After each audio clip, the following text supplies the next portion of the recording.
Bueno, ya estamos aquí con la presencia del economista Pablo Rojo para analizar la situación y las perspectivas de la economía. ¿Qué tal, Pablo? ¿Cómo andás? ¿Qué tal? ¿Cómo están, señores? Buenas tardes. Muy bien, bueno, gracias por venir, Pablo. Gracias por la invitación. Bueno, una semana en la que el gobierno cerró acuerdos con numerosos gremios en torno al 27% en un contexto, ¿no?, de negociaciones salariales bastante complejo. Bueno, que además dio lugar también a anuncios de medidas de fuerza, ¿no?, de distintos sindicatos. ¿Cómo ves el accionar del gobierno? ¿Crees que ha sido acertada su manera de encarar estas negociaciones? Yo estoy de acuerdo con que el gobierno, no solamente este, sino cualquier gobierno, de alguna manera fije una pauta general en lo que se refiere a los ajustes salariales y otros ajustes para evitar fenómenos perversos de indexación de la economía o de aceleración inflacionaria.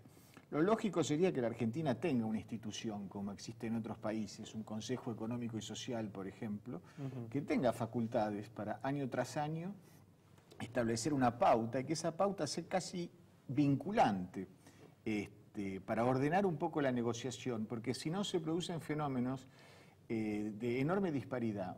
Hay gremios que por su naturaleza tienen mucha capacidad de negociación porque paran el país o cortan la electricidad o afectan servicios esenciales. Y otros que, pobrecitos, pueden parar toda la vida y eso no va a mover la bola. Sí. Exactamente. Entonces, eso en todos los países genera situaciones de gran disparidad y de gran injusticia en materia salarial. Entonces, es lógico que haya pautas que de alguna manera equilibren esas situaciones. Como se regulan los mercados, también hay que regular el mercado del trabajo en ese sentido. ¿Y te parece razonable la pauta que el gobierno ha fijado en este caso del 27%? Es una pauta que está por debajo de la tasa de inflación que la Argentina tiene y muestra que el gobierno, por lo menos en materia salarial, busca desinflacionar la economía. Ahora, aquello que busca desinflacionar por vía de salarial, lo inflaciona por vía fiscal, monetaria y... Pero déjame decir algo, ¿no? Porque está bien, es una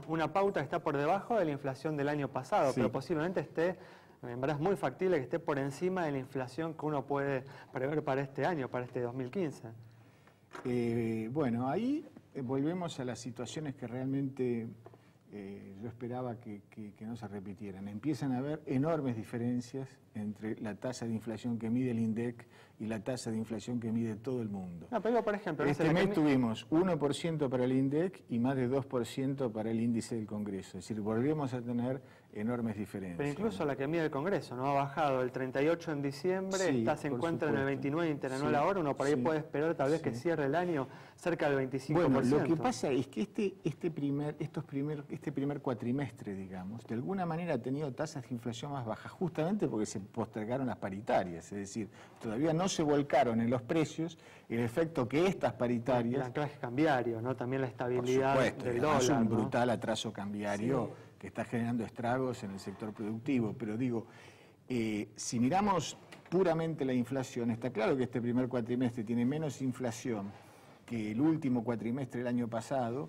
porque acá se está expresando, uno, el anclaje cambiario muy potente que el gobierno ha establecido, y dos, porque no ha habido ningún ajuste salarial, justamente porque se está en negociación. Sí. Y otro punto importante es que no hay que descartar que en diciembre o en enero de 2016 se produzca lo que pasó en enero de 2014, es decir, que haya un ajuste cambiario muy fuerte, una suba de precios muy fuerte y las negociaciones ya se van a trasladar otra vez a junio, es decir, lo que se negocia ahora es para mediados de 2016, la próxima, otra vez. Entonces, si hay algún ajuste en el medio, también queda rezagado respecto a los salarios. Es cierto, ahora realmente es muy difícil de prever las circunstancias políticas y económicas en las que estaremos, digamos, en el primer trimestre del 2016. No falta tanto, ¿eh? A diciembre estamos mañana, pero... Por supuesto, justamente. Es una anomalía, de alguna manera, que tengamos tales niveles de incertidumbre con respecto a hechos que son próximos. ¿Esperás eso de cualquier gobierno, Pablo? De que venga quien venga, Macri, Scioli o otra fuerza, haya en diciembre un ajuste cambiario, una actualización del tipo de cambio y su correlato en la inflación?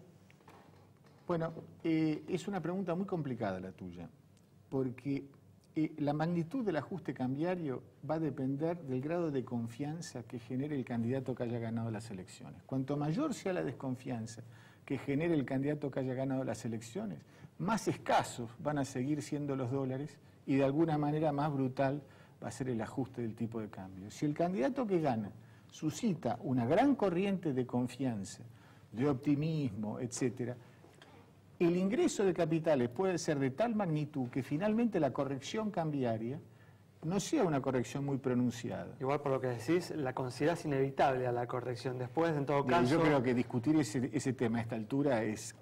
Solamente Kicillof piensa que este es un tipo de cambio de equilibrio. Las exportaciones argentinas... Bueno, los economistas de Scioli también lo piensan, Por eso digo, solo Kicillof piensa que este es un tipo de cambio de equilibrio. Las exportaciones están cayendo 15, 20% por año.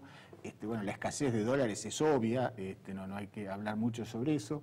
Ya es un hecho que se conoce perfectamente. Pero hay otros economistas que no necesariamente están involucrados con este gobierno, que creen, digamos, que las devaluaciones no son del todo eficaces, lo único que hacen es agudizar el proceso. Ese fue el gran inflacionario, argumento de la ¿no? convertibilidad. Los argentinos lo asumimos con gran convicción durante 10 años y condujo a los resultados que conocemos. Por supuesto que si uno devalúa y no toma ningún otro tipo de medida y continúan los desequilibrios en el mercado fiscal, en el mercado de bienes, en el mercado de servicios, por supuesto, y además la economía se reindexa, la inflación, la devaluación al cabo de un cierto tiempo no sirvió para nada. Por eso, en general, las devaluaciones se acompañan con políticas consistentes, que no son políticas contractivas, pueden ser al contrario, políticas de reactivación que acompañan al ajuste del tipo de cambio para evitar que la economía se contraiga y, por otro lado, para evitar que se repita nuevamente la aceleración de precios. Ahora, hablabas del desplome de las exportaciones, del impacto que tiene este atraso cambiario en las economías regionales. ¿De qué otra manera se puede ganar competitividad, que el sector externo sea competitivo, que no sea devaluando? Bueno, haciendo muchísimas cosas que este gobierno se ha encargado de no hacer, como por ejemplo tener buena infraestructura. Lo que dice un sojero de Salta, a mí me cuesta más caro traer la soja de Salta al puerto de Buenos Aires que llevarla del puerto de Buenos Aires a Shanghái. Si la Argentina tiene un atraso, por ejemplo, en materia de infraestructura de tal magnitud, que hace que efectivamente una gran porción del país tenga que estar produciendo en condiciones de muy baja competitividad, porque no hay infraestructura disponible.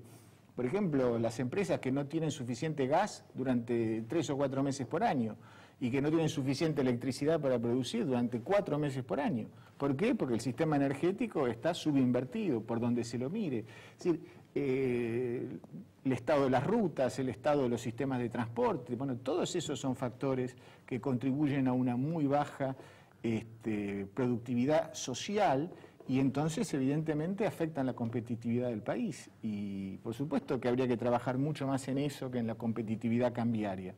Ahora, armar un programa de infraestructura y desarrollarlo para que realmente ese tipo de mejoras se noten, bueno, puede llevar una década, ¿no? Bueno, en relación a los cambios que hay por delante, el ministro de Economía, Axel Kicillof, habló el otro día y señaló, ¿se sigue con este modelo o se vuelve a los oscuros 90?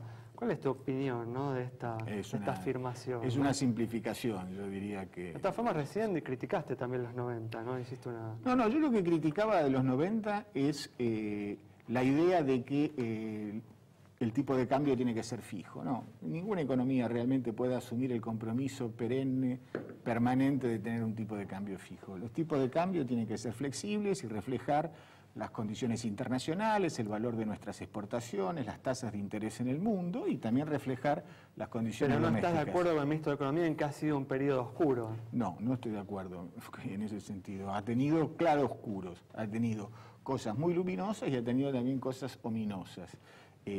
Pero de ningún periodo de nuestra historia, salvo probablemente de las épocas más abyectas de la dictadura militar, se puede sacar solamente un balance negativo. ¿Crees que la disyuntiva es seguir con este modelo o volver a los 90? Eso es una pavada, es decir, eso es una pavada porque digamos, muy poca gente está proponiendo volver a los 90. El mundo es muy distinto al de los 90. El mundo de los 90 era un mundo con la soja a $80 la tonelada, con el trigo a $115 la tonelada, con el petróleo valiendo $18 la tonelada, el barril, 18, sí. 18. Sí. Hoy se quejan porque está en 58. Entonces era un mundo totalmente distinto. Las tasas de interés eran muchísimo más altas que hoy. Es decir, Estados Unidos pagaba 8% para endeudarse. Hoy, ¿quién paga 8%? Gana. La Argentina paga 9%, pero en esa época el 8, el 7 pagaba Estados Unidos y la Argentina pagaba el 15 o el 14. Entonces, ese mundo de los 90, donde también había caído el muro de Berlín, etcétera. Un mundo no comparable al que tenemos por delante. Okay, ¿no? Bueno, Pablo, nos tenemos que ir. Muchas gracias por haber estado con nosotros. Nos vamos entonces con el análisis de Pablo Rojo sobre la situación de la economía y las perspectivas, en particular, bueno, haciendo énfasis en lo que puede suceder en el próximo mandato. Nos reencontramos el próximo miércoles a las 20:30 aquí en Metro.